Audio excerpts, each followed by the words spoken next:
হাই friends, মই চোৰাং চেনেলত সম্প্ৰচাৰিত থকা বকুল ধাৰাবাহিকখনৰ আজিৰ খণ্ডটো চাবলৈ বহুত বেছি ভাল লাগিব, কিয়নো আজিৰ খণ্ডটোত অদিতিৰ বিশেষকৈ অনাবিলৰ ভৰিত ধৰিব আৰু তুমি আশ্ৰমখন ভাঙিব নালাগে বুলি ক'ব। আৰু সেইখিনি সময়তে অদিতি আহি পাব আৰু পেশী তই ভৰিত ধৰিব নালাগে বুলি ক'ব। আৰু তেতিয়া অনাবিলে তুমি ভাল টাইমতে আহিছা, সোনকালে ঘৰখন খালী কৰি দিয়া আৰু ইয়াত মোৰ কালিৰ পৰা মেডিকেলৰ কাম আৰম্ভ হ'ব বুলি ক'ব।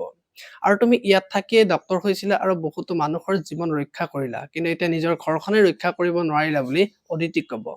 এতিয়া বাৰু অদিতিয়ে আশ্ৰমখন ৰক্ষা কৰিব পাৰিবনে, দেখিবলৈ পাব আজিৰ খণ্ডটোত। ইফালে আকৌ অদিতিৰ মাক আজি দেউতাকৰ ওচৰলৈ আহিব আৰু মেডিচিন নোখোৱা দেখি আপুনি কিয় মেডিচিন খোৱা নাই বুলি সুধিব। আৰু তেতিয়া দেউতাকে অদিতিয়ে মোক দিয়া মেডিচিন মই নাখাওঁ বুলি ক'ব। তাই মোৰ শত্ৰু, গতিকে মই শত্ৰুক বিশ্বাস নকৰোঁ বুলি ক'ব। আৰু তেতিয়া মাকে তাই আপোনাক সেইদিনাখন জীৱন ৰক্ষা কৰিলে বুলি ক'ব। এতিয়া বাৰু দেউতাকে মাকক কি ক'ব দেখিবলৈ পাব আজিৰ খণ্ডটোত। আনফালে আকৌ অদিতি আশ্ৰমলৈ যোৱাৰ কাৰণে পেশীয়েকৰ খং উঠিব আৰু তই ইয়ালৈ কিয় আহিছা?